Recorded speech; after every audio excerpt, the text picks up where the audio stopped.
nous avons une certitude, c'est qu'à un moment donné, à l'orée du XXIe siècle, l'humanité a voulu s'unir dans la célébration. Nous nous sommes émerveillés de notre magnificence dès la venue au monde de l'IA. L'IA? Tu veux dire l'intelligence artificielle? Une conscience unique qui s'est répandue dans toute une génération de machines. Nous ignorons qui a frappé le premier, nous ou elle. Bonjour à tous, alors aujourd'hui je vais vous faire une vidéo sur Adobe. Donc vous avez forcément entendu parler du sujet d'Adobe et d'ailleurs des éditeurs de logiciels dernièrement qui chutent très fortement en bourse, qui se font corriger à cause principalement du narratif de l'IA. Et donc aujourd'hui je voulais parler tout simplement de mon avis sur Adobe parce que je suis graphiste motion designer. Et donc la suite Adobe, c'est quelque chose que j'utilise dans mon quotidien depuis maintenant 8 ans. Et je voulais faire un peu le pour et le contre de quels arguments sont vraiment valables, quels arguments peuvent être à nuancer par rapport à ce narratif, et vous donner tout simplement mon avis là-dessus. Est-ce que c'est la catastrophe? Est-ce que cette correction est justifiée ou non?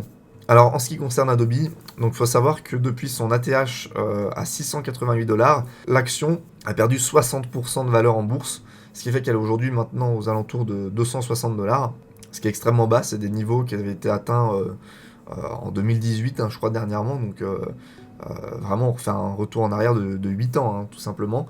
Le PER n'a jamais été aussi bas, c'est-à-dire qu'aujourd'hui, avec la valorisation actuelle et les chiffres actuels qui sont très bons d'ailleurs, c'est ça qui est assez paradoxal, avec la valorisation actuelle, le PER est à peu près 15.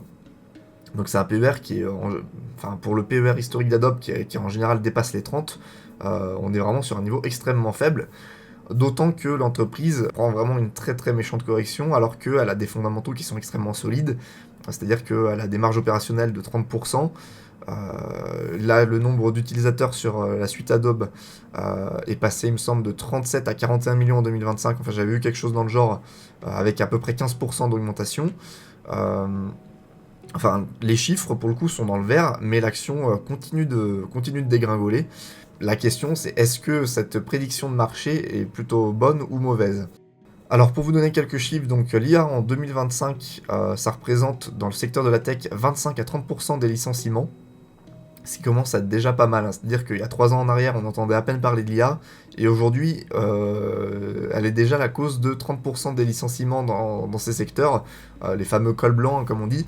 Ce qui fait que c'est quand même assez inquiétant déjà pour les gens, parce que perdre son emploi, ou alors ne pas en trouver, je prends mon cas à moi, mais en étant un graphiste junior, c'est extrêmement compliqué de trouver aujourd'hui des entreprises qui recrutent, ou alors pour les freelances de trouver des clients, vous voyez, c'est très compliqué, donc c'est pas forcément réjouissant. Mais en plus de ça, en 2026, 4 entreprises sur 10 prévoient de remplacer des postes par de l'IA, ou en tout cas, à défaut de les remplacer, elles ne recruteront plus de juniors, ou même de toute façon, elles renforceront pas leurs effectifs, ce qui fait que c'est la crainte principale pour les logiciels et donc pour Adobe qui basent leur rentabilité, leur chiffre d'affaires sur le nombre de places, de licences vendues. Donc entre guillemets, vous avez un graphiste dans une boîte, il va avoir sa licence Adobe, donc le calcul il est assez simple, c'est que plus vous avez de monde qui est embauché dans ces secteurs, plus Adobe va faire son beurre, tout simplement, parce qu'ils vendront plus de licences. Avec l'IA générative, le gros souci que le marché anticipe, c'est que ça voudrait dire que potentiellement il y a moins de postes dans les entreprises à pourvoir, car avec l'IA générative, les gens seraient plus productifs. Mais donc, qui dit moins de sièges, dit moins de licences vendues pour Adobe et pour tous les autres éditeurs logiciels. Alors, avant toute chose, je vais quand même relativiser certaines menaces, parce que déjà beaucoup parlent de Canva. Moi je pense que Canva, c'est pas du tout la même cible d'utilisateur, c'est-à-dire que Adobe, ça reste quand même pour les pros, et j'allais dire les gens qui veulent avoir une licence Adobe pour leur utilisation personnelle, en général ils craquent. C'est-à-dire que Adobe, la suite Adobe, c'est une des suites les plus craquées, et je pense que ça j'apprends à personne. Ce qui fait que Canva, même s'ils ont un modèle gratuit pour ceux qui veulent essayer de faire des designs, etc., en soi, craquer la suite Adobe, c'est aussi gratuit. Donc là-dessus, je pense que ça impacte pas trop. Et encore une fois, comme je disais, la suite Canva, c'est pas les mêmes utilisations. C'est-à-dire que si vous voulez faire une présentation PowerPoint rapidement, ou un petit visuel, etc., ça fait le taf. Mais dès que vous voulez faire quelque chose de plus poussé, de vraiment professionnel, là vous voyez assez vite les limites de Canva. Donc je pense que Canva n'est pas pour l'instant un risque en soi par rapport à Adobe. à moins qu'effectivement ils rongent des parts de marché sur le côté professionnel, mais pour l'instant c'est pas forcément ce qui se passe. Et d'ailleurs, dans toutes les écoles et dans toutes les entreprises, si vous regardez les offres d'emploi et à l'inverse, qu'est-ce qu'on apprend à l'école, la suite Adobe reste le truc par défaut, quoi. C'est-à-dire que toutes les entreprises, ça fait plus de 20 ans qu'elles sont sur suite Adobe, tous leurs fichiers, leurs logos, etc. sont sur les formats, donc .ai, .ps pour ceux qui connaissent, ce qui fait que aujourd'hui, si une entreprise veut vraiment changer, sortir de l'univers d'Adobe, c'est extrêmement compliqué, d'autant plus que Adobe a ce côté-là où il maîtrise tous les logiciels, c'est-à-dire que vous avez... il propose tous les types de logiciels, vous avez le montage vidéo, vous avez...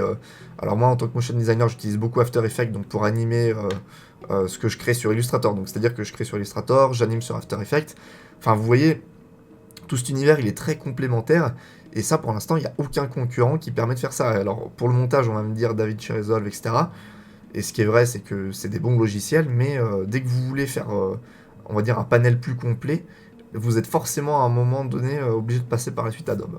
Alors, autre chose pour laquelle il faut relativiser pour l'instant, c'est que l'IA générative, bien qu'elle s'améliore, en 2 ans de progrès, on voit, elle fait des choses qui sont quand même épatantes, faut le dire.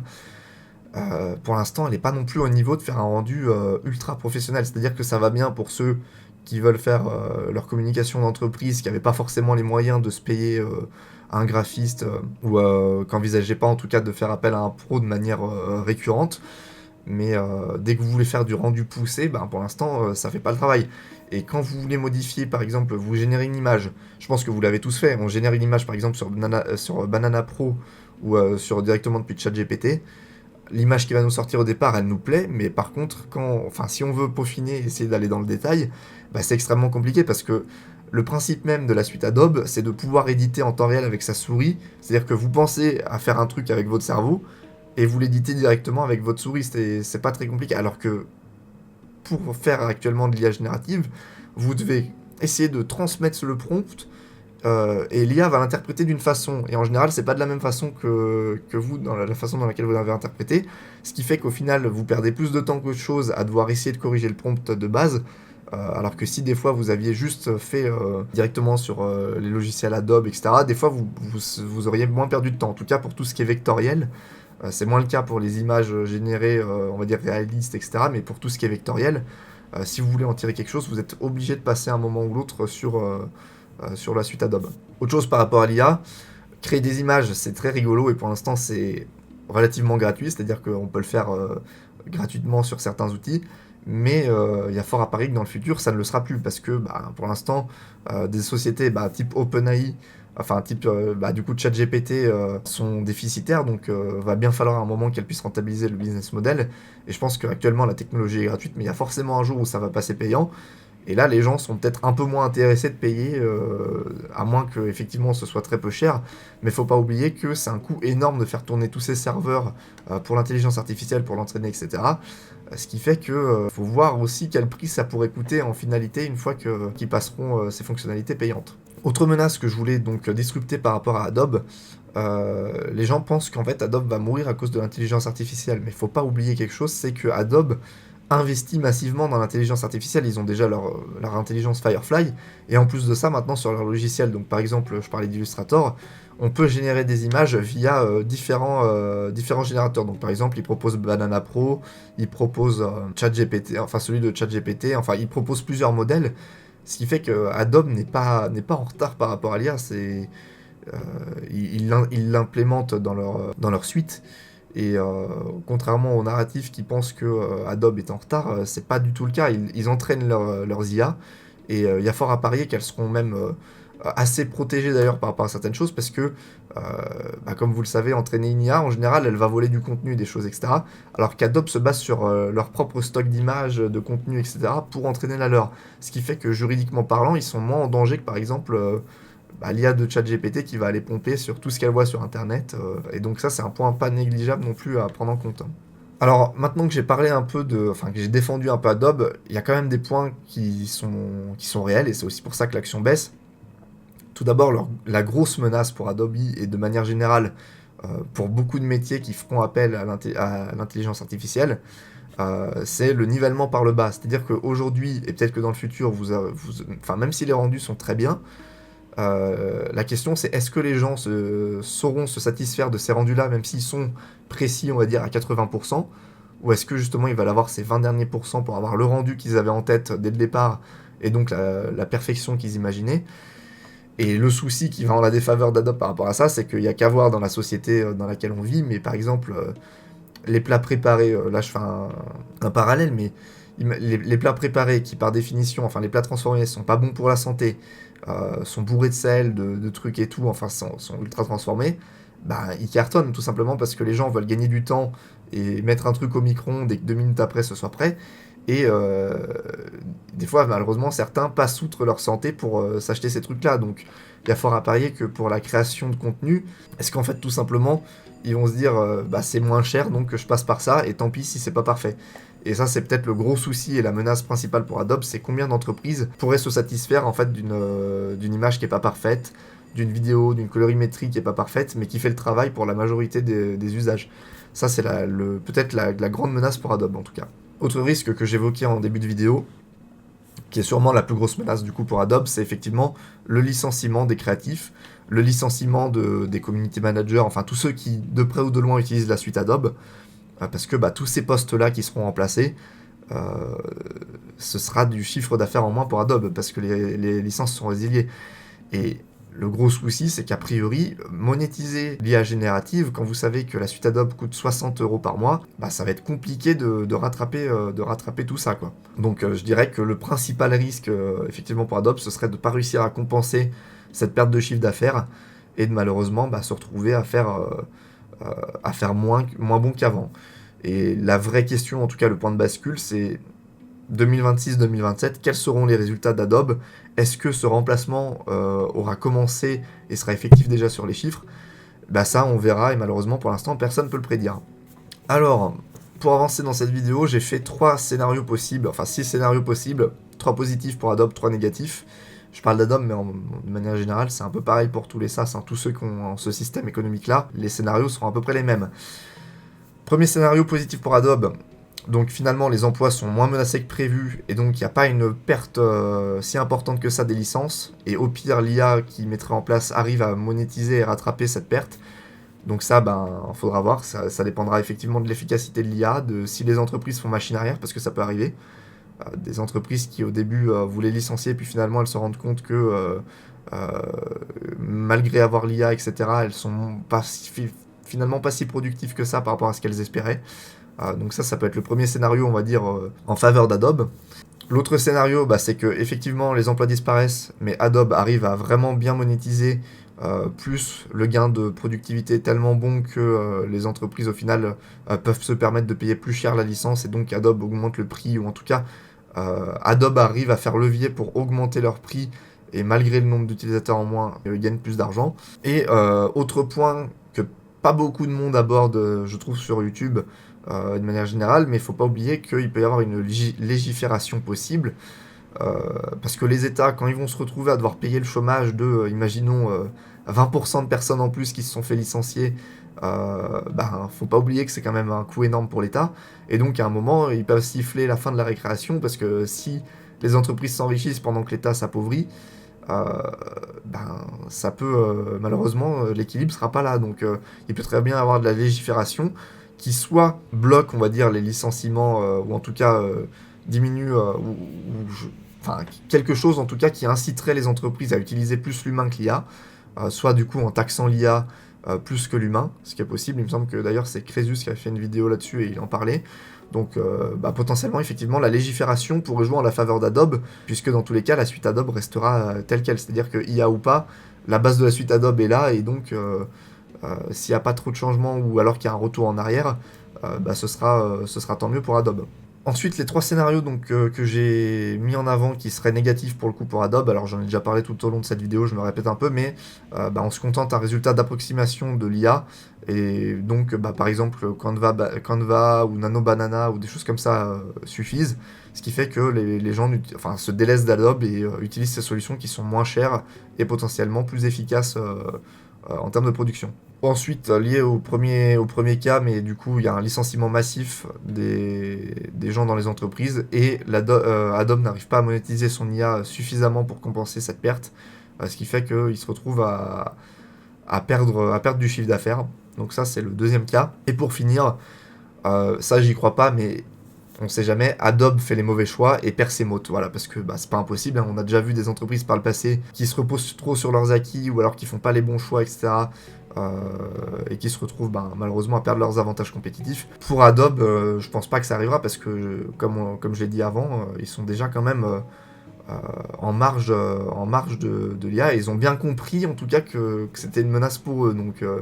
Donc voilà, je pense que tout simplement ce scénario-là, c'est le moins probable de tous. Enfin, avec le cash dont Adobe dispose, ils peuvent potentiellement donc soit racheter des entreprises pour essayer de gagner des parts de marché sur d'autres secteurs, en tout cas être plus diversifiés. Et en termes d'investissement, ils ont déjà commencé à investir dans l'IA et ils sont pas dupes. Donc je pense que là-dessus, il y a peu de risques. Pour conclure, j'ai fait une petite simulation.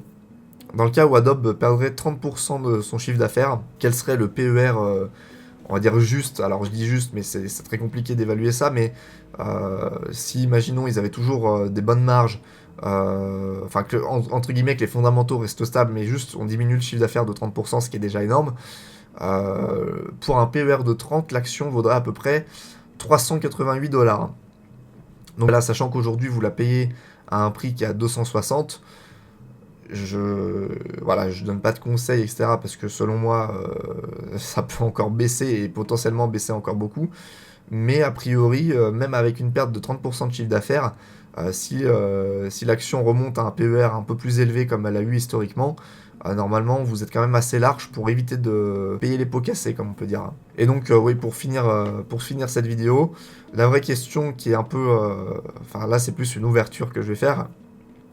C'est est-ce qu'on veut vivre dans une société où tout est fait par intelligence artificielle, notamment, je parle dans le secteur créatif, parce que le principe même de la création, c'est de faire transmettre une émotion avant tout, c'est-à-dire qu'il y a le graphisme, mais il y a ce côté-là de transmettre une émotion, et l'IA peut-elle y arriver potentiellement, oui, mais je pense que malheureusement, heureusement, ça n'aura jamais le même impact que fait par un humain. Et donc, ça peut même devenir plus tard un gage de qualité, tout comme il y a des entreprises qui font des labels bio, des labels Made in France, etc.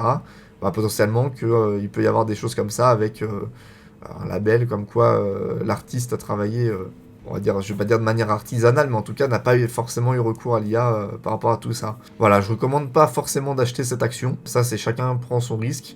Moi, personnellement, j'en ai, mais très peu. Hein, ça représente pas une grosse part de mon portefeuille. Mais j'en ai acheté quand c'est passé en dessous des 300 $. J'ose espérer que ça remontera un peu. Mais en tout cas, je pense qu'au prix actuel, c'est pas forcément une très grosse prise de risque. D'autant plus que si ces entreprises finissent par rebondir, parce qu'imaginons l'IA est plus décevante que ce qu'on croit, qu'elle n'est pas assez rentable, etc., potentiellement, le rebond pourrait être quand même assez impressionnant, et ce serait pas impossible de faire du plus 50, voire du plus 100% dans les 2-3 ans à venir. Donc voilà, il faut voir. Moi, je suis pas magicien, je peux pas prédire l'avenir en tout cas, mais je pense qu'aujourd'hui, une entreprise avec des tels fondamentaux, qui a quand même un monopole et des moats qui sont quand même encore existants, je pense que 260, c'est quand même un prix qui est peu cher payé par rapport à ce qu'elle vaut réellement. Voilà, j'espère que ça vous aura plu. Merci d'avoir regardé cette vidéo, et puis n'hésitez pas à me faire vos retours par commentaire, à me dire ce que vous en pensez. Et du coup, moi, je vous dis à la prochaine pour de nouvelles vidéos. Au revoir.